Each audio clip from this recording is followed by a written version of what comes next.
স্বাগত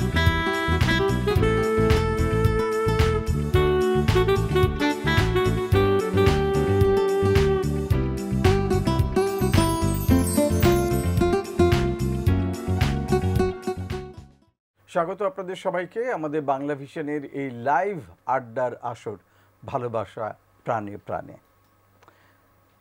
ভালোবাসা যে প্রাণে প্রাণে কতখানি ছড়িয়ে যেতে পারে সম্ভবত গত এই 1 মাস জুড়ে আমরা দেখতে পাচ্ছি। মানুষের জন্য মানুষের যে ভালোবাসা, মানবতার প্রতি যে ভালোবাসা, সেটা যে কি অসাধারণ হতে পারে বাংলাদেশ প্রমাণ করে দেখিয়েছে। গণ অভ্যুত্থান থেকে শুরু করে এই গত পরশুদিনের বন্যা, যেভাবে মানুষ মানুষের পাশে এসে দাঁড়িয়েছে তার কোনো তুলনা হয় না।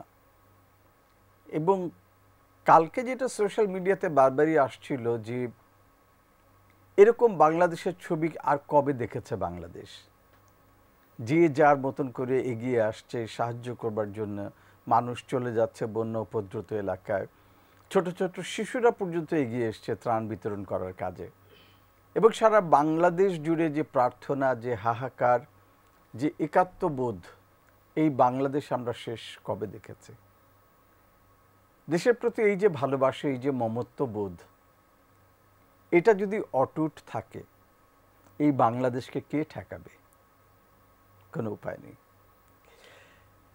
বন্যার কথা যখন বলছিলাম তখন মনে পড়ে গেল যে 1988 সালে বাংলাদেশ জুড়ে ব্যাপক বন্যা হয়েছিল, এমনকি ঢাকা শহরও ডুবে গিয়েছিল।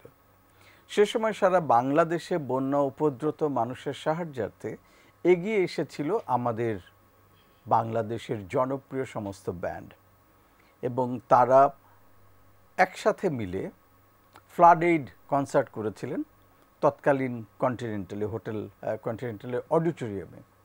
এবং সেই কনসার্টে বাংলাদেশের সবগুলো বড় ব্যান্ড পারফর্ম করেছিল। তার মধ্যে থেকে সেই সময়ে একটা ব্যান্ডের কথা বিশেষ করে বলতেই হয়, যারা সে সময় তুমুল জনপ্রিয়, এবং ঢাকা শহরে তাদের সেটাই প্রথম বড় মাপের কনসার্ট। এই প্রথম আমরা বড় লেভেলে অবস্কিউরকে মঞ্চে দেখতে পেলাম। জি, অবস্কিউরের কথা বলছি। আজকে আমাদের সাথে আছেন আমাদের সবার প্রিয় অবস্কিউরের টিপু ভাই। স্বাগত টিপু ভাই। সো সেই ফ্লাডেড কনসার্টের কথা 88-এর আপনার, সেটা একটু যদি স্মৃতিচারণ করেন। আপনি যখন এটা মনে করছিলেন তখন আমার মনে হলো যে আমরা ফ্লারিড শোটা করতে এসেছিলাম ঢাকায়, খুলনা থেকে গাজী রকেটে। ও রিয়েলি? তখন গাজী নামে একটা রকেট ছিল, জি। এবং সদরঘাটে নেমে দেখলাম পুরোটাই পানি। আমরা যখন কোনো ট্রান্সপোর্ট বা কিচ্ছু নেই, আমরা অলমোস্ট কোমর পানি, আমরা সবাই ব্যাগ এভাবে ধরে ওই পানিটা পার হয়ে রিক্সা নিয়েছিলাম। ও গড। তো ইয়েস, ওটা বাম্বার ফ্লাডেড 88 সালে যেটা হয়েছিল, ওটা ওয়াজ আ ম্যাসিভ শো। অ্যান্ড আমরা অনেকগুলো টাকা সংগ্রহ করতে পেরেছিলাম, যেটা পরে ত্রাণে, প্রধানমন্ত্রী ত্রাণ তহবিলে আই থিঙ্ক দেওয়া হয়েছিল।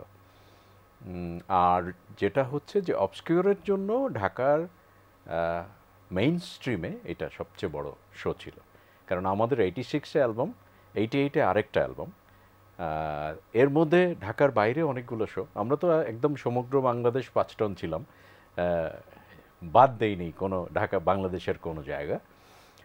কিন্তু ঢাকাতে চিটাগাঙে অনেক বড় বড় ম্যাসিভ কনসার্ট করেছেন। চিটাগাঙের মানুষ, আমি সবসময় একটা কথা বলি, চিটাগাঙের মানুষ ঢাকার মানুষের থেকে অনেক বেশি গান ভালোবাসে। ট্রু, হ্যাঁ, ট্রু। ওদের সবকিছুতেই গান হতে হয়, মানে সেটা সুন্নতে খাতনা থেকে শুরু করে জন্মদিন, বিবাহ বার্ষিকী, এগুলো তো আসি। এবং ওরা ভালো গানের খুব প্রেফার করে, শুনতে চায়। চিটাগাঙের ক্রাউড আমার সবসময় খুব পছন্দ। আমি সবসময় বলি, চিটাগাঙের উল্লেখযোগ্য শো আমাদের ছিল একটা র্যাক ডেতে। আমরা আমাদেরকে পারমিট করা হয়েছিল চিটাগাং ইউনিভার্সিটিতে শো করার জন্য। ওরে বাপ রে, দ্যাট ওয়াজ ম্যাসিভ। তো সেখানে বাপি ভাই, আমরা যখন গেলাম, একটা মাঠ যেটার শেষ দেখা যায় না, এটা ভরা মানুষ। আমরা শো শুরু করার কিছুক্ষণ আগে থেকে বৃষ্টি শুরু হলো, ভয়ঙ্কর বৃষ্টি। এবং তারপর কেউ যাবে না, গান গাইতে হবে ওর মধ্যেই। আমরা ওর মধ্যেই গান গাইলাম, সব ভিজছে, যন্ত্র ভিজছে, তারপরেও গান গাইতে হবে। ওইটা আমার চিটাগংয়ে খুব মেমোরেবল একটা আল্লাহ বাঁচেছে যে ইলেকট্রিফাইড অন নাই। হ্যাঁ, মানে ওই কিবোর্ডের উপরে দুজন পলিথিন এনে উপর থেকে ধরে রাখছে, পানি পড়ছে। হ্যাঁ, তো ওইটা আসলে চিটাগংয়ের মানুষের গান গান ভালোবাসার ব্যাপারটা আমাকে খুব নাড়া নেয়, আমার খুব ভালো লাগে। আর ঢাকাতে বাম্বার যে শোটা হয়েছিল সেইটারও আসলে ম্যাসিভ সাকসেসফুল একটা শো, এবং সেটার পরপরই আসলে বাম্বাও অনেক ইন্সপায়ার্ড ছিল যে আমরা আরও বড় কিছু করতে যাব। তারপরের ফলশ্রুতি হলো রেজিস্টার বিল্ডিং মাঠে, মানে ঢাকা বিশ্ববিদ্যালয় রেজিস্টার বা মল মাঠ যেটাকে আমরা বলি, সেখানে হলো। সেটা হচ্ছে এরশাদের পতনের পরে 1990 সালের 4 তারিখে বোধহয়, সম্ভবত এরশাদ 8 তারিখে এই কনসার্ট হলো, এবং সেই কনসার্টও রেজিস্টার হল মাঠ, বিশাল মাঠ, এবং তখন বাংলাদেশের সমস্ত ব্যান্ডগুলিকে একসাথে দেখা ওই জায়গায়। ওইটা সাকসেসফুল করার পেছনে আমাদের মাকসুদ ভাই আর আমাদের খালিদ ভাই চাইমের, কারণ ইউনিভার্সিটিতে একটা শো হবে, এইটার অনেক রকম জটিলতা আছে। এই পুরো জটিলতাগুলো খালিদ ভাই সামলেছিলেন। আর তখন খালিদ ভাই তখন এক্সিস্টিং স্টুডেন্ট, এবং খালিদ ভাই তখন, আমাদের মনে আছে যে খালিদ ভাই তখন খুবই জনপ্রিয়। উনি টিএসএতে আণবিক শক্তি কমিশনে আড্ডা মারে, এখানে ক্যাম্পাসেই থাকে, উনি ক্যাম্পাসের ছেলে। সো ওনার একটা বিশাল বড় হোল্ড ছিল, সো ওনার জন্য ওটা ওখানে অ্যারেঞ্জ করাটা যে 1-2 ব্যাপার। And that happened. আর মাকসুদ ভাই তো তখন লিডার, মানে সুপার একটা লিডার। আসলেই তাই। আমি মাকসুদ ভাইকে দেখেছি যে 10-12 হাজার 15 হাজার ক্রাউড ওনার একটা কথায় চুপ করে যায়, কন্ট্রোলিং। হ্যাঁ, মানে এত বেশি কনভিন্সিং ম্যাক, এইটা আমি আর কারো মধ্যে দেখিনি। ট্রু, আর কারো মধ্যে ট্রু। এবং ওনার কথা দ্বারা যেভাবে মুভ হতেন। ইনফ্যাক্ট বাপ্পি ভাই, আমাদের 88 সালে অ্যালবাম, সেকেন্ড অ্যালবামটা রিলিজ হলো বাম্বার। তখন আসলে সমস্ত মিউজিশিয়ানের আড্ডার জায়গা ছিল সারগাম।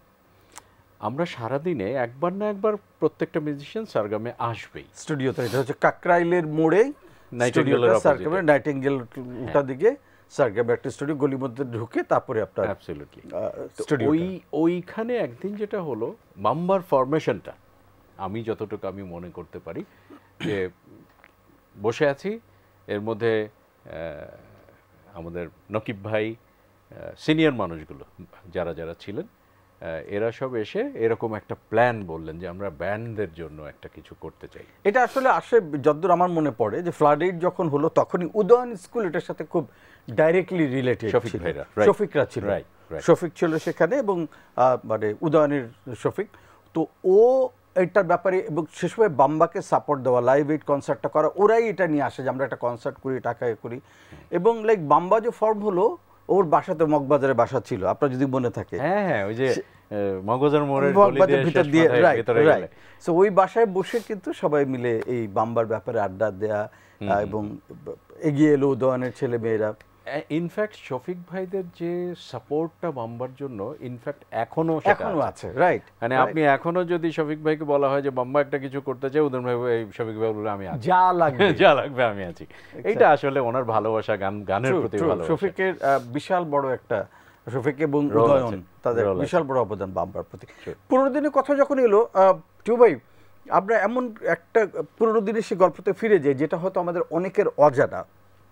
আমরা জানি যে 85-এর মার্চে অবস্কিউরের জন্ম খুলনায়, আপনারা বন্ধুরা মিলে করলেন, সেখানে বেস গিটারে মাসুদ ভাই, তারপরে মাসুদ তো রিদম গিটার বাজাতো। আচ্ছা, এখন ওকে ডেকে আমি বেস ধরে দিলাম যে এটা বাজাতে হবে, বলে এটা কেমনে বাজায়, বলি এটা তো আমি জানি না, খুঁজা বাইর কর, তো ওকে বাজাইতে হবে। তো আজম বাবু কি বাজাতেন? বাবু ড্রামস বাজাতেন। আচ্ছা, হ্যাঁ, আজম ড্রামসে ছিল, Masud base, Sohel keyboard. Keyboard বলতে আসলে হারমোনিয়াম। হ্যাঁ, বেসিক্যালি অবস্কিউর একটা হারমোনিয়াম ছিল, একটা অ্যাকোস্টিক গিটার ছিল। আর সোহেল ছিল খুলনা রেডিওর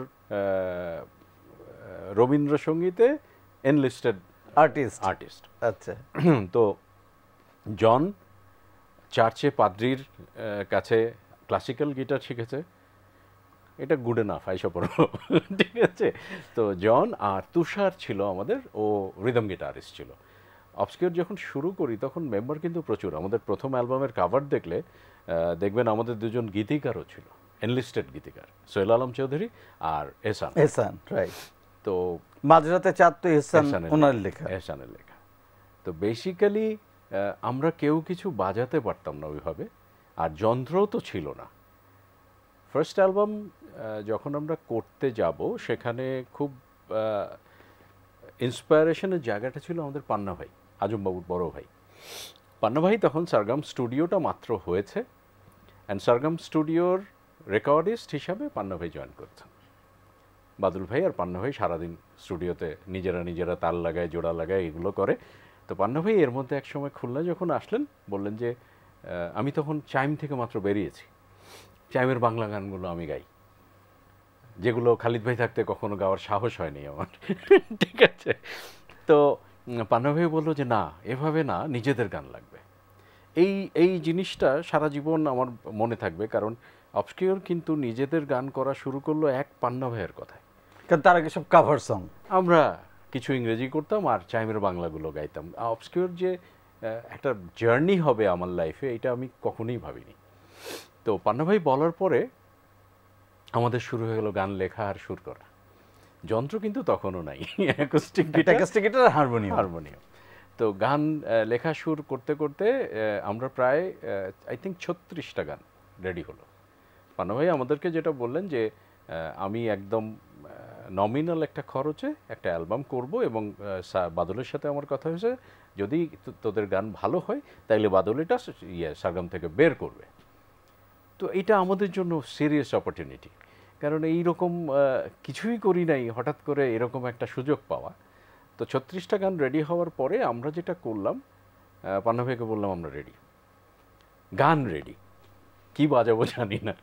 তো আমরা আমাদের মতো অ্যাকোস্টিক গিটারে, বাবু টেবিল পিটায় মোটামুটি একটা কম্পোজিশন আমরা রেডি করেছি। তো ঢাকায় আসলাম, আসার পর আচ্ছা, ঢাকায় আসার আগে কিছু ঘটনা সম্ভবত ঘটেছিল। সেটা হচ্ছে সোহেল, তাকে মানে তার বাবা যেটা ধরে নিয়েছিলেন, মানে তার বাবার সাথে উনি আপনার উপরে হেভি খেপে গেলেন, কারণ তার ধারণা ছিল যে আপনি তার ছেলেটা সর্বনাশ করছেন, ছন্নছড়া করে দিচ্ছেন এইসব ভিডিও করে, এবং সিরিয়াস খেপে গেল। এবং উনি নাকি এটাও বলছিলেন সোহেল ভাইয়ের আম্মাকে যে তোমাকে আমি ডিভোর্স দিয়ে দেবো ছেলে যদি এসব থাকে। এটা কি হলো বলেন তো? Absolutely truth. সোহেল, আমাদের ঢাকায় যাওয়ার সব কিছু কনফার্ম। সোহেল কাঁদতে কাঁদতে আমার কাছে আসলো, ভাই টিউ ভাই আমাকে যেতে দেবে না। বললাম কেন, কী হয়েছে, কেন, কী সমস্যা কি? বলে না, আমি তো রবীন্দ্রসঙ্গীত গাই, আমি কেন এগুলা করব, আমার বাবা এটা কোনোভাবেই মেনে নেবেন না। তো দেখলাম যে না, অবস্থা খুব সিরিয়াস। এবং সোহেল যেটা বললো যে বাবা মারে বলে দিছে যে সোহেল, তোমার ছেলে যদি টিপুর সাথে ঢাকায় গান বাজনা করতে যায়, আমি তোমার সাথে থাকবো না, এইরকম একটা সিচুয়েশন। তো আমি যেটা করলাম, আমি গেলাম, পরে ওদের বাসায় গেলাম, গিয়ে ওর মাকে আগে বোঝালাম, ওর বাবাকে একসঙ্গে বোঝালাম। কি এক অজ্ঞাত কারণে উনি খুবই রাগ হয়ে সম্মতি দিলেন, খুবই মারে। মানে তখন ব্যান্ড মিউজিক খুলনায় কেউ এই ধরনের গান বাজনা করবে, এইটা আমাদের কাছে অপসংস্কৃতি অনেক পরের ব্যাপার। এটা একদম মানে বাজে ছেলেবেলেদের কাজ। এটা নেশাখোর আর ব্যান্ড করার মধ্যে কোনো তফাৎ নাই। তো ফাইনালি সেই পারমিশনটা পেয়েছিলাম, আমি ওনাদেরকে কনভিন্স করেছিলাম। তারপরে তো সোহেলকে পেছনে তাকাতে হয়নি। এবং দিস ইজ ভেরি ইন্টারেস্টিং, যে যেটা খুব ভালো লাগে টু ভাই, যে আপনাদের ওই সময় যে লাইন আপ, আজম বাবু ভাই, তাই না, ড্রামসের আজম বাবু ভাই বাংলাদেশের টপ সাউন্ড ইঞ্জিনিয়ারদের মধ্যে একজন, যিনি বাংলাদেশে হয়তো হায়েস্ট গান রেকর্ড, যদি হিসাব করা হতো, হায়েস্ট গান রেকর্ডিং এর কৃতিত্ব। ক্যাসেট যুগে mix and mastering Azam Babu I think এখন পর্যন্ত একদম টপে। ওর মতো এত কোয়ান্টিটি আর কেউ করে নেই। সোহেল ভাই বাংলাদেশের one of the best keyboard player, right, তাই না? মাসুদ ভাই সাউন্ড ইঞ্জিনিয়ারিং বলেন, বেস বলেন, ওয়ান অফ দ্য বেস্ট। আপনি তো আপনি, মানে যারা প্রত্যেকে ছিলেন, প্রত্যেকেই জন থেকে শুরু করে সবাই আজকে কিন্তু মিউজিক ইন্ডাস্ট্রিতে they are at the top, they are at their best, মোটামুটি একটা ভালো জায়গায়। এটা একটা কিন্তু অদ্ভুত ব্যাপার। যাক, এবার আসে, আপনারা ঢাকায় এলেন, ঢাকায় এসে রেকর্ডিং করবেন, কিন্তু রেকর্ডিং কেমনি করতে হয়, কেমনি করে বাজাতে হয়, যেটা শুনলাম যে সোহেলের কথা বলছিলাম, যে সে তো আগে কিবোর্ড মানে হারমোনিয়াম বাজাতো, এবং আমরা শুনছি মানাম ভাইয়ের বাবা মনসুর সাহেব, ওনার একটা এরকম ইয়ে ছিল, সেটআপ ছিল, যেটা ভাড়া দিতেন, রাইট, একটা কিবোর্ড DX7, জি, এটা দিলেন ইয়ামাহা DX7, এবং এটা এবং কিন্তু না এখন DX7টা তো পেলাম, ভাড়া নিলাম, কিন্তু এটা টোন কিভাবে চেঞ্জ হয়, কি এইটা সোহেলের জীবনের প্রথম বড় কিবোর্ড, কিছুইও জানে না।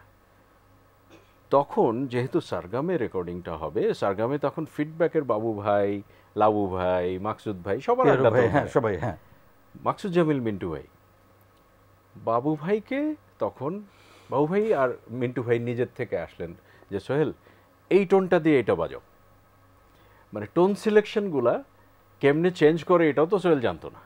তো এই দুইটা মানুষ, বাবু ভাই আর মিন্টু ভাই, বসে বসে আমরা একটা কাজ করেছিলাম বাপ্পি ভাই, যে আমরা কাউকে দিয়ে বাজিয়ে নেব না, সেই অপশনটা কিন্তু ছিল। হ্যাঁ, চাইলে ওরা বললেই বাজিয়ে দিত, কিন্তু আমরা চেয়েছি যে আমরা যা পারি আমরা তাই বাজাবো, সেটা মানুষ শুনলে শুনবে, না শুনলে নাই। সো এইভাবে পুরো ফিডব্যাক টিমটার সাথে আমাদের একটা ভীষণ রকম কাছাকাছি সম্পর্ক হয়ে গেছিল প্রথম রেকর্ডিংয়ে। মেন্টর, অ্যাবসলিউটলি, একদম প্রত্যেকটা জায়গায় ওনারা এমনভাবে হেল্প করেছেন যেটা এভাবে করলে ভালো হবে, এই টোনটা দিয়ে করলে ভালো হবে। পিয়ারু ভাই যেমন ড্রামসে তখন মাত্র উনি ছোট ছোট কয়েকটা প্যাড কিনে নিয়ে এসেছেন, এটার মধ্যে চাইম্বেল, বিভিন্ন ধরনের রোল্যান্ডের R8 ছিল আর কি, R8 না, এগুলো ছোট ছোট প্যাড, আচ্ছা প্যাড ছিল, তখনও ইয়ে আসে নাই, R8 আসে নাই। তো আমাদের রেকর্ডিংয়ে পিয়ারু ভাই একদিন দেখি এটা নিয়ে হাজির, এইটাতে বাড়িতে তো কেমন বাজে দেখি। তো এইভাবে আসলে সত্যি কথা বলতে কি, আমি 1986 সালে বাংলাদেশে ঢাকায় সিনিয়র ব্যান্ডগুলা জুনিয়র ব্যান্ডগুলাকে যেইভাবে সাহায্য করার জন্য এগিয়ে আসতে দেখেছি, এখন কিন্তু আমি দেখি না, নাই। ইভেন আমি বলেও পারি নাই। যখন আমি স্টুডিও করেছিলাম আমি মানাম মিলে, তখন আমার কিন্তু একটা ওপেন ডিক্লারেশন ছিল যে খুলনার ছেলে যেহেতু আমি, খুলনার যে কোনো ব্যান্ড যে কোনো ধরনের হেল্প যদি আমার কাছে চায় আমার স্টুডিওতে এসে কাজ করতে পারবে, আমি কাউকে পাই নাই। ঠিক আছে, সো এই ফিডব্যাক মাকসুদ জামিল, মিন্টু ভাই, শেখ ইশতিয়াক ভাই আর সাবাতানি, আমরা আসলে একটা টিম হয়ে গেছিলাম, পরে একসাথে শো করতাম সব জায়গায়। ইশতিয়াক ভাই গেলেন, সাবাও চলে গেল, আমরা আছি এখনো, এই তো। আচ্ছা, এইখানে এসে প্রথম গান কোনটা রেকর্ড করলেন? আমাদের ফার্স্ট সং ছিল রজনী কাটে, আহা, এবং ওটাই অ্যালবামের ফার্স্ট সং। রজনী কাটের একটা মজার ঘটনা আছে, আমরা যখন কম্পোজিশনটা করেছি, শুরুতে আমাদের জনের ক্লাসিক্যাল গিটারের একটা ছোট্ট ইন্ট্রো আছে, রাইট। তো এটা যখন জন খুব এক্সাইটেড, গানটা আমরা যখন কম্পোজিশন করেছি তখন বললো আমি ফাদারকে একটু ডেকে নিয়ে আসি, ফাদারকে শোনাই। তাই বললাম নিয়ে আসো। তো আমাদের বাসায় যখন নিয়ে আসলো, ফাদারকে আমরা পুরোটা শোনালাম। শোনানোর পরে উনি যেটা বললেন যে এইটা আসলে মনে হয় আধুনিক গান, কারণ আমি পুরোটা বুঝতে পারি নাই। কারণ তখন তো আমরা গানের গ্রামার টামার কিছুর মধ্যে নাই, কয়ে বারে কি হচ্ছে সব উল্টাপাল্টা, কোনো কিছু ঠিক নাই। তো উনি গানটার সুরটা খুব পছন্দ করেছিলেন, বলেছিলেন যে টিউনটা খুব ভালো হয়েছে, ক্যাচি লাগছে আমার কাছে, কিন্তু তোমাদের গানের বার্সে ঝামেলা আছে, এগুলো ঠিক করে নিও। সেগুলো আবার ঢাকায় আসার পরে ঠিক হলো। বাবু ভাইরা আমাদের একটু রজনী কাটে গানটা একটু শুই না।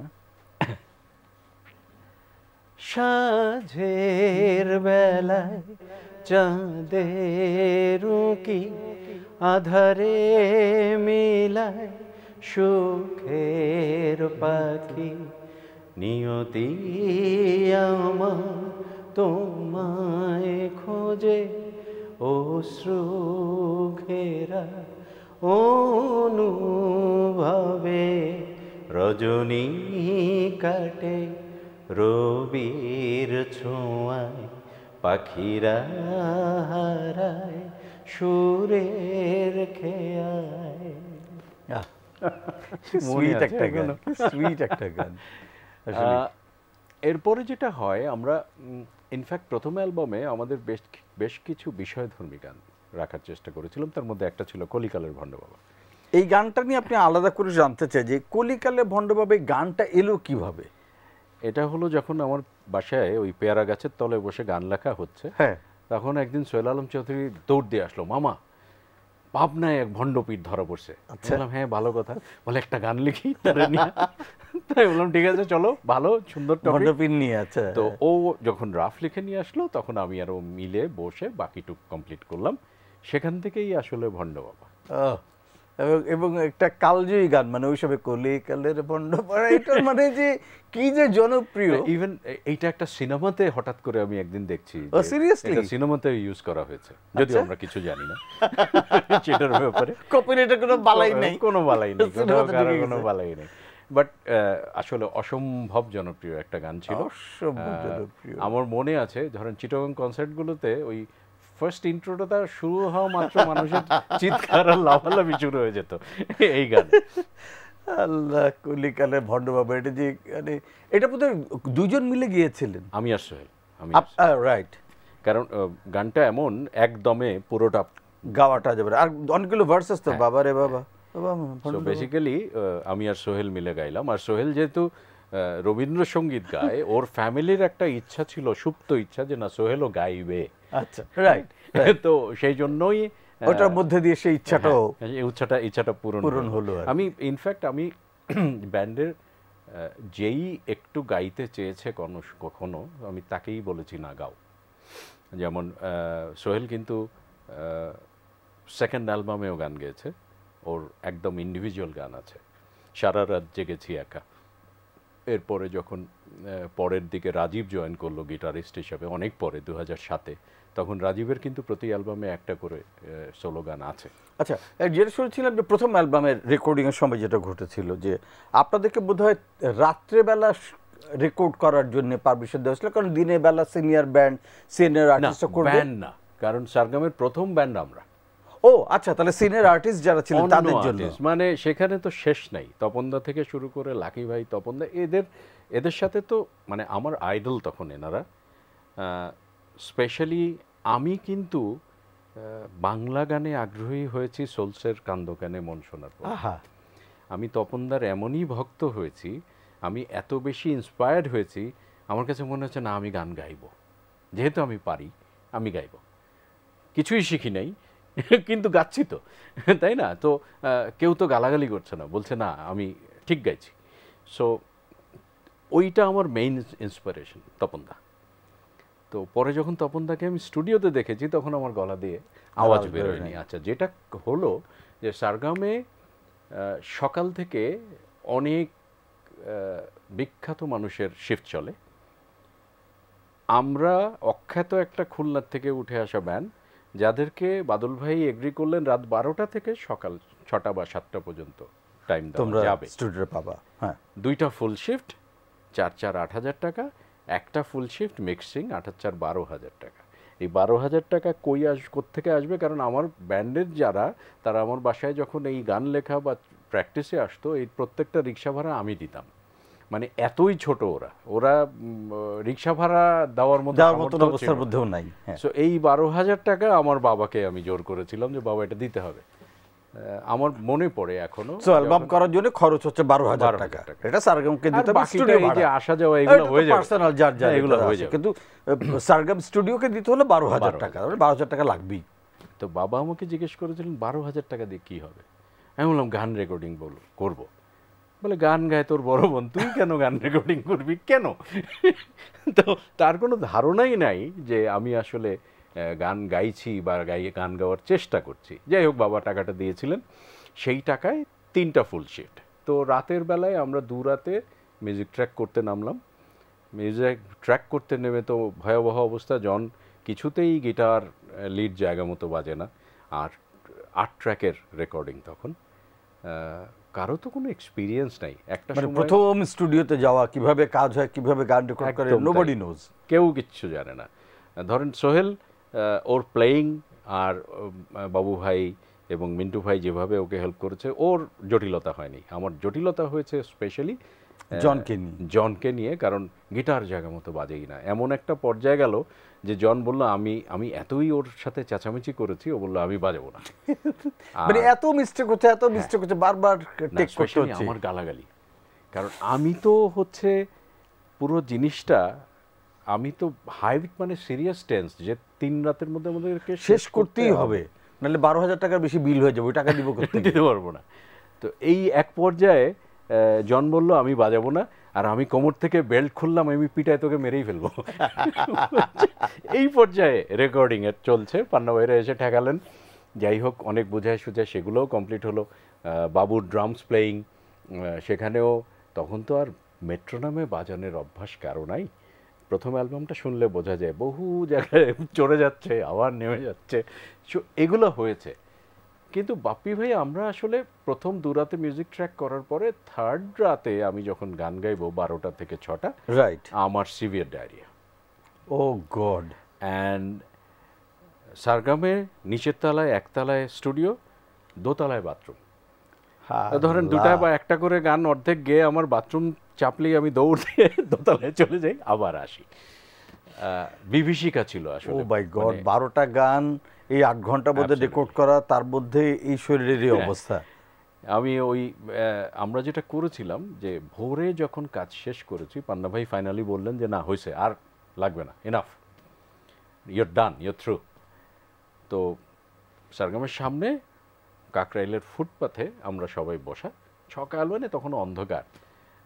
তা আমি বললাম যে দেখ রে ভাই, গান বাজনা এত কষ্ট আমার কোনো ধারণা ছিল না, আর এই যে কষ্টটা করলাম এটার যদি কোনো ফল না আসে তাহলে that's the end of it, আর গান বাজনার দরকার নেই। সোহেল তুই রবীন্দ্রসঙ্গীত গা, আর আমরা যে যার জায়গায় ফিরে যাই, ঘরের ছেলে ঘরে ফিরে। এইটা ছিল সিরিয়াস প্রমিস আমাদের, বাট সেটা হয়নি। সেটা হয়নি। প্রথম অ্যালবামটা যখন বের হলো খুলনা শহরে, আমরা তখন। আচ্ছা, রেকর্ডিংয়ের কতদিন পরে অ্যালবামটা বাজারে আসলো? আই থিঙ্ক রিকল করতে পারি না, আমার মনে হয় 4-5 মাস। ওকে, 4-5 মাস পরে। হোয়াট হ্যাপেন্ড যখন রিলিজ হলো, তারপরে কি হলো? খুলনাতে সবাই আমরা আমাদের মতো কি হচ্ছে না হচ্ছে অত কিছু জানিও না, পান্না ভাই মাঝে মাঝে আপডেট দেয়।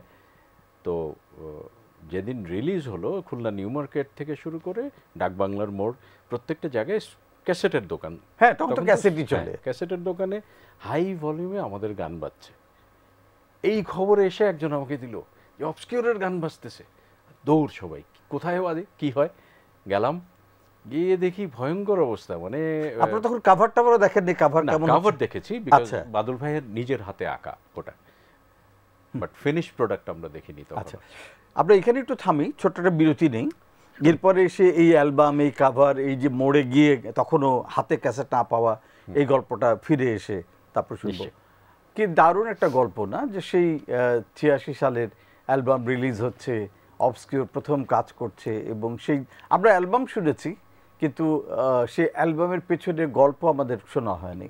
আজকে টিপু ভাইয়ের সাথে বসে সেই গল্পটা শুনছি। এই গল্পের আরও অনেক মজার জায়গা বাকি আছে, সেটা শুনবো ছোট্ট বিরতির পর। আসছি ফিরে ভালোবাসা প্রাণে প্রাণে নিয়ে আমাদের বাংলা ভিশনের পর্দায় এখনই।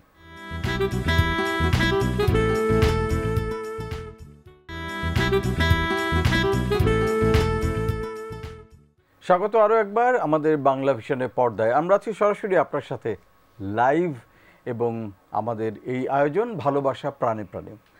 আজ যার সাথে ভালোবাসায় প্রাণে প্রাণে আড্ডা দিচ্ছি, তিনি আর কেউ নন, আমাদের প্রিয় ব্যান্ড অবস্কিউরের টিপু ভাই। সো টিপু ভাই, আমরা গল্প করছিলাম সেই প্রথম অ্যালবামের রেকর্ডিং নিয়ে, সেই সময়টা নিয়ে। সো আপনাদের অ্যালবাম রেকর্ডিং হয়ে গেল, আপনি শরীর খারাপ করলেন, করে ঢাকা থেকে খুলনায় ব্যাক করলেন। তার প্রায় 4-5 মাস পরে হঠাৎ করে লোকমুখে খবর পেলেন যে আপনাদের ব্যান্ডের গান বাজছে বিভিন্ন দোকানে জোরে জোরে, অ্যান্ড তখন ছুটে গেলেন যে আচ্ছা কি হচ্ছে। আমরা জানতাম যে মানে ক্যাসেটের কভার কি হতে যাচ্ছে, কিভাবে সিরিয়ালগুলো হবে, এগুলো তো আমরাই সেট করেছি, কিন্তু কবে রিলিজ হবে এটা জানা নেই। এটা লোক মুখে জানলাম যে বাজছে, তো আমরা দৌড়ে গেছি। যাওয়ার পরে যখন পুরো জিনিসটা খুলনা শহরেই এমনভাবে ছড়ালো, প্রত্যেকের পছন্দ, প্রত্যেকটা দোকানে একই জিনিস বাজছে, তো খুব ন্যাচারালি আমাদের বয়স তখন কত, প্রথম অ্যালবাম আমি যখন করেছি তখন আমার হলো 19, তো দেখলাম প্রত্যেকের কলার উঠে গেছে, হিরো কোনোটার নামে জাস্ট হিরো, বুঝছেন। আর তারপর আবার খুলনার ছেলে, ও মাই গড। আর খুলনা খুব ছোট্ট শহর, সবাই সবাইকে চিনে, তো আমরা আসলে রাতারাতি হিরো হয়ে গেলাম খুলনায়। তারপরে শুরু হলো আমাদের স্ট্রাগলটা তো অনেক বেশি অ্যাজ আ ব্যান্ড। অবস্কিউরের স্ট্রাগল কিন্তু অনেক বেশি, because having a harmonium and acoustic guitar, এরপরে যে ট্রান্সফরমেশন, এইটার জন্য আমাদেরকে অনেক অনেক স্ট্রাগল করতে হয়েছে। সত্যি কথা। কীরকম স্ট্রাগল একটু শুনি। প্রথম কথা হচ্ছে যন্ত্র নাই, যন্ত্র লাগবে, নাহলে তো গান বাজনা করা যাবে না। যন্ত্রের টাকা কোত্থেকে আসবে? শো করছি, শোতে তো সব ভাড়া নিচ্ছি, রাইট, সবাই ভাড়াই নিত, সবকিছুই ভাড়া পাওয়া যেত। তো ওই শো থেকে টাকা জমাতে হবে। আমার মনে আছে অবস্কিউরের অ্যালবামের পরে আমাদের প্রথম শো, হ্যাঁ সেটা জানতে চাই কোথায় প্রথম শো সারগামে আমি ঢুকেছি। শোটা আসলো কিভাবে? বাচ্চু ভাই আমাকে বলে, এই তোকে খুঁজতেছি। বললাম, কেন বাচ্চু ভাই? বলি, চিটাগং একটা শো করবি, 10,000 টাকা, করবি? বলি, হ্যাঁ করবো না মানে, অবশ্যই করবো, 10,000 টাকা অনেক টাকা। হ্যাঁ, এটা 86 এ 87 এ? এটা 86 ওকে, অ্যালবামের পরে। ওকে। তো বাচ্চু ভাই শোটা সেট করলেন। আমরা কি করলাম, ধরেন তখন তো সাউন্ড গিয়ার মানে হচ্ছে SP2, 2টা স্পিকার, এর বেশি নাই। মাসুদ হলো সাউন্ড ইঞ্জিনিয়ার অন স্টেজ। যন্ত্র, ড্রামস থেকে শুরু করে সবই নিজেদেরকে নিয়ে যেতে হয়। এখন যেমন আমরা শো করি, চিটাগং যাব, বলা থাকে সাউন্ড কোম্পানিকে, সব ওখানে তারা সমস্ত কিছু ম্যানেজ করে। আমার খালি নিজের গিয়ারটা ছাড়া কিছু টানতে হয় না। রাইট। তো তখন তো সব ঘাড়ে। তো কুলিকে টাকা দিতে হবে। ওই টাকাটা যদি দেই তাহলে যন্ত্রের টাকা বাঁচবে না। যন্ত্রের জন্য আমরাও কিছু টাকা নেব 10,000 থেকে, বোঝেন? স্বাভাবিক, নিতে তো হবেই। আমরা কিছু টাকা নিব, প্লাস যন্ত্রের জন্য টাকা জমাবো।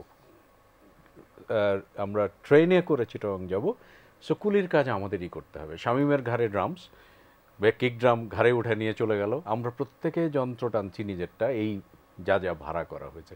তো এইরকম ভাবে আমরা বহু শো করেছি টাকা জমানোর জন্য।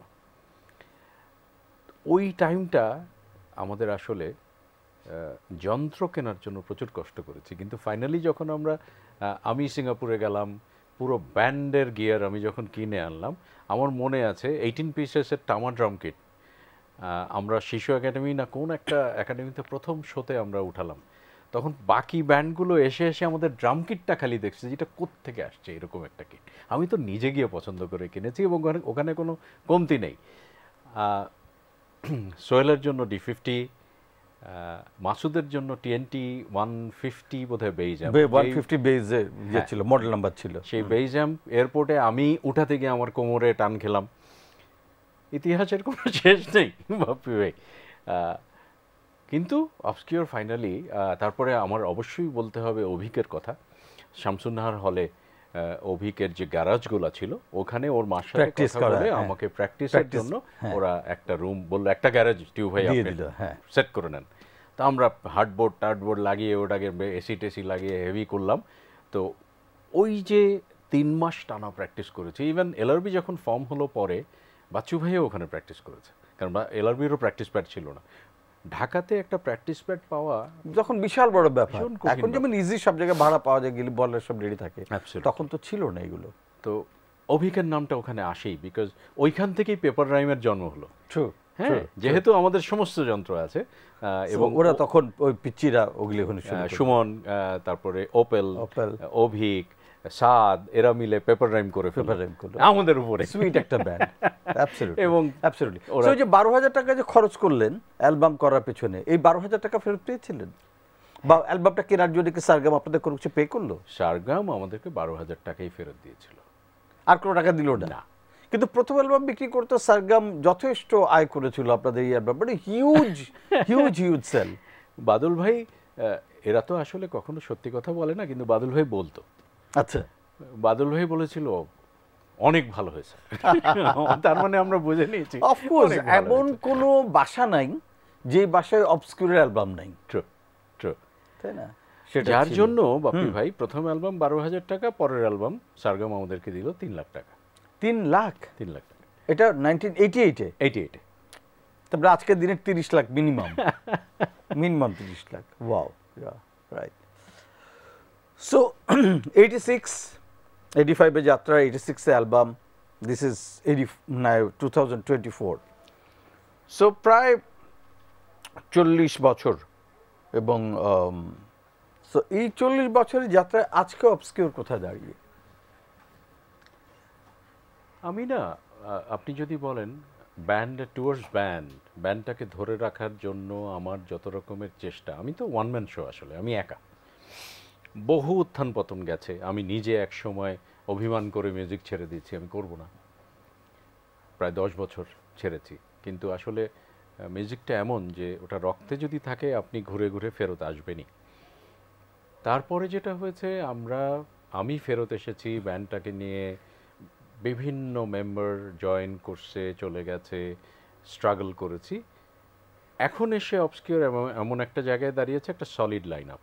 আর কোনো একটা অজ্ঞাত কারণে আমার ব্যান্ডের মেম্বার্সগুলোরে অন্যান্য ব্যান্ড খুব টানে, অবস্কিউর ছেড়ে চলে আসো। আমি জানি না কেন, এই ধরনের ঘটনাও হয়েছে, ফেস করে। রেডিমেড পায় তো যে আচ্ছা প্র্যাকটিস, আচ্ছা ওয়েল-ভার্সড, আচ্ছা আসো। কারণ আমাদের একটা ব্যাপার আছে যে নো ম্যাটার হোয়াট আমরা এখন সপ্তাহে 2 দিন প্র্যাকটিস করি। তাই? হ্যাঁ, আরে বাহ, এটা করি। কারণ হয়তো মাইলস, আমি জানি টোকন ভাইরা আরো বেশি করে। মাইলস ভাই ওনাদের ফরমেশন থেকে শুরু করে এখন পর্যন্ত সপ্তাহে 3 দিন 4 দিন ওনারা একদম রিলিজিয়াসলি ওনারা প্র্যাকটিস করে, মানে আনবিলিভ। Miles is Miles. এখন যেটা হয় যে সব চড়াই উতরাই পেরিয়ে আমরা 2017 পর্যন্ত লাস্ট অ্যালবাম আমরা রিলিজ করেছি, যেখানে গত 10 বছর 9টা অ্যালবাম হলো আমাদের, টোটাল 13টা টোটাল 13টা অ্যালবাম, 17তে লাস্ট টিটোর স্বাধীনতা। তো 17-র পরে কোভিড আসলো, আমাদের গান রেডি করতে সময় লাগলো, কোভিডের কারণে আমাদের সব কিছুই পিছিয়ে গেল। যেটা টার্গেটেড অ্যালবাম ছিল যে প্রতি বছর আমরা একটা করে অ্যালবাম করব, সেটা এখন তো আর সিডিও হয় না, ক্যাসেটও হয় না, এখন একমাত্র স্ট্রিমিং প্ল্যাটফর্ম ছাড়া গতি নেই, স্ট্রিমিং প্ল্যাটফর্মেই যাবে। কিন্তু সেখানে পিছিয়ে গেলাম। পিছিয়ে গিয়ে শেষ যেটা টার্গেট করলাম, আমাদের সাথে কলকাতার দুর্বাদলের পরিচয় হলো। অসাধারণ গায়কটি ছেলে, ও গান লেখে খুব ভালো, সুর করে খুব ভালো। আমরা একটা প্ল্যান নিলাম যে দুর্বার সাথে জয়েন্ট ভেঞ্চারে অবস্কিউর আর দুর্বাদল নামে আমরা 5টা বা 7টা গান করব। সেটার একটা আমরা রিলিজও করেছি, বাকি গানগুলো আমার বাসার স্টুডিওর পিসিতে এখনো পড়ে আছে গাইড হিসেবে। ও আচ্ছা, গাইড হিসেবে আছে, আচ্ছা ফাইনালাইজ করেন নাই? ফাইনালাইজ মানে কি, আমরা কোনো ট্র্যাকিং এর কাজও শুরু করি নাই। আচ্ছা, আমার মনে হয় যে একটু এই বন্যা পরিস্থিতি সবকিছু একটু ঠিক হওয়ার পরে এই মোমেন্টে তো আসলে গান বাজনা করার পরিবেশ, আমাদের মন মানসিকতা, পরিবেশ কোনো কিছুই নাই। সো একটু ঠিক হওয়ার পরে আমরা আসলে ওই কাজটা আগে শেষ করব, যাতে ওই অ্যালবামটা বেরিয়ে যায়। তারপরে আবার অবস্কিউর অ্যালবাম শুনবেন নাকি একটা একটা করে সিঙ্গেল ছাড়তে? আমরা সিঙ্গেল ছাড়ছিলাম, আমরা সেটাই সবচেয়ে ভালো গেছে। হ্যাঁ, আরেকটা কাজ করেছি এর মধ্যে, সেটা হচ্ছে বাচ্চু ভাই চলে যাওয়ার পরে বাচ্চু ভাইয়ের জন্য আমরা আর দুর্বাদল মিলে একটা গান করেছি, বাচ্চু ভাইয়ের স্মরণে, ওনাকে ডেডিকেট করে। সেটা রিলিজ হয়েছে বাচ্চু ভাইয়ের এলআরবির প্ল্যাটফর্ম থেকে, অবস্কিউরের থেকে না। এবং এটা ভাবির সাথে আমার কথাটা এমন ছিল যে এই গানটা থেকে যদি কোনো রকম প্রসিডিং আসে, সেটা এলআরবি ইয়ের জন্য ফাউন্ডেশনে চলে যাবে। সেটা অবস্কিউর কখনোই এটার থেকে কোনো রকম টাকা পয়সা কোনো ব্যাপার নাই। যার কারণে চন্দনা ভাবি আসলে অনেক বেশি ভালোবাসেন আমাকে, সত্যি কথা। সবসময় পেছনে ছিলেন, কখনোই ফ্রন্ট লাইনে আসতেন না, but she was always very very adorable, always. কি গানটা করছিলেন বাচ্চু ভাই স্মরণে? গানটা একটু যদি শোনান না। একটা ছিল গানের মানুষ, বাঁচত নিজের শর্তে, শব্দ দোলায় লাগিয়ে দিত রক্তে, তারায় তারায় মিশেছে তার শান্ত মুখ ছবি, আগুন ছোঁয়া শব্দ ঠোঁটে হারাচ্ছে আজ সবই। এরপরই বাচ্চু ভাইয়ের গান, হাসতে দেখো গাইতে দেখো। আচ্ছা, তারপরে গানগুলিকে মিক্স করে নিয়ে আবার তারপর একটা অন্তরার পরে হচ্ছে সুখেরই পৃথিবী, সুখেরই অভিনয়। সো এটা কি ইউটিউবে আছে? আচ্ছা, কি দিয়ে সার্চ করলে পাবো এটা? একটা ছিল গানের মানুষ, একটা ছিল গানের মানুষ, এলআরবির চ্যানেলে গেলেই পাওয়া যাবে। আচ্ছা, এলআরবির চ্যানেলে একটা ছিল গানের মানুষ, অবস্কিউর লেখা নাকি, মানে অবস্কিউর এবং tribute by Obscure, tribute to Ayub Bachchu by Obscure. এই কাজটা করে আমার খুব খুব শান্তি লাগছে কারণ পুরো টিমটা বাচ্চু ভাইয়ের নামটা যেহেতু জড়িত, কেউ না কোনো আবেগ ছাড়া আর কিছু ছিল না এটার মধ্যে। সবাই যখন আমরা কাজ করেছি প্রত্যেকের আবেগ এত বেশি কাজ করেছে, সবাই সবার বেস্টটা দেওয়ার চেষ্টা করেছে এবং গানটা আসলে ওইভাবেই এসেছে, ভালো হয়েছে। ট্রু, অ্যান্ড আমি বলবো যে এটা একটা অনেক অনেক বড় কাজ, কারণ বাচ্চু ভাই আমাদের সবার হৃদয়, আমাদের সবার ভালোবাসায়, কিন্তু ওনাকে ট্রিবিউট করে গান কিন্তু সেইভাবে খুব একটা বেশি পাই নাই, আমার জানা নেই আর কি। হ্যাঁ, আজকে যেটা করে বাপ্পি ভাই, আমরা লাইভ শোগুলোতে আমরা নিলয়দার একটা গান করি, এটা ট্রিবিউট টু নিলয় দাস, একটা ইশতিয়াক ভাইয়ের গান করি, ওয়াও, একটা লাকি ভাইয়ের গান করি, একটা বাচ্চু ভাইয়ের গান করি। সুপার। এটা ওনাদেরকে মনে করার, মনে রাখার জন্য, অ্যাবসলিউটলি, মানুষ যাতে ওনাদেরকে ওনাদেরকে ট্রিবিউট করে, ওনাদেরকে শ্রদ্ধা জানানো, and the journey they have made, the way they have inspired us, সেটাকে রিকগনাইজ করা। ইশতিয়াক ভাই যেমন লালমাটিয়াতে আমার বাসার কাছে থাকতেন, সারা দিন আমরা একসাথে কাটাতাম। আমার এখনো মনে আছে লালমাটি আপনার বসে বাসার ছাদের উপরে, হ্যাঁ, বসে গান বাজনা আড্ডা, তাই না? মানে আমরা আসলে বাপ্পি ভাই এত ভালো একটা মিউজিকের আসলে এত ভালো একটা সময় আমি পেয়েছি, আমার নিজেকে ব্লেসড মনে হয়। এত ভালো মিউজিশিয়ানদের সান্নিধ্য পেয়েছি, যাদের কাছ থেকে আমি প্রতিনিয়ত শিখেছি। আমি কিন্তু এখনো শিখছি, আমি তো এমনি কিছু জানি না, আমি সবার কাছ থেকে শিখি। না, সেটাই আমি বলবো যে 86 থেকে শুরু করি, ইনফ্যাক্ট অ্যালবাম 88 থেকে আসা শুরু করি, 86 থেকে যদি যাত্রা শুরু করি, 86 থেকে 96 পর্যন্ত এই 10টা বছর আমাদের ব্যান্ড মিউজিক ইন্ডাস্ট্রির জন্য ইট ওয়াজ দ্য গোল্ডেন এরা, স্বর্ণযুগ। এবং সে সময় কি কনসার্ট, কি অ্যালবাম, ব্যান্ডের কাজ, এবং প্রত্যেকটা মানে একটা ব্যান্ডের অ্যালবাম অবস্কিউরে 12টা গানের 12টা গানই হিট, মানে এটা আনবিলিভেবল। যে কোনো একটা ব্যান্ডের ভাই তখন যাদের অ্যালবামই বেরিয়েছে, আমাদের মধ্যে কি কাজ করতো যে আচ্ছা মেলায় যাই রে, এত জোশ একটা ব্যাপার হয়েছে, এত ভীষণ সুন্দর হয়েছে, আমরা আরেকটা করি না, অন্য একটা করি যেটা আরো ভালো হবে। রাইট, তো আমাদের প্রতিযোগিতাটা ছিল ওইখানে যে আমরা আরো ভালো কাজ করব। এক্স্যাক্টলি।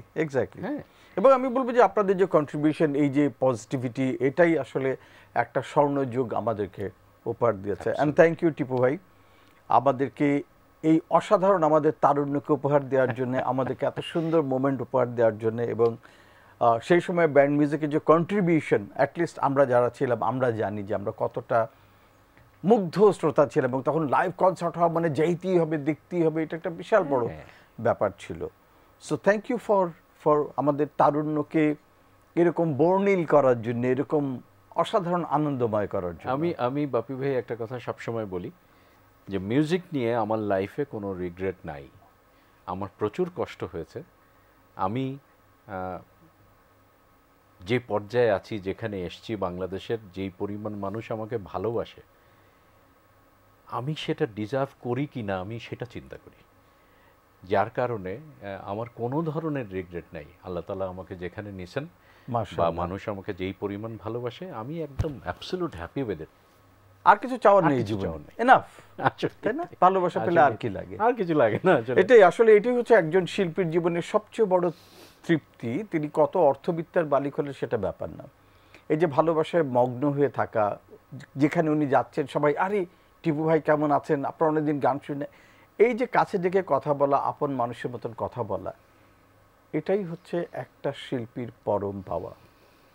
এবং এই প্রাপ্তির আনন্দেই একজন শিল্পী বেঁচে থাকেন, তার সৃষ্টির কাজ চালিয়ে যান।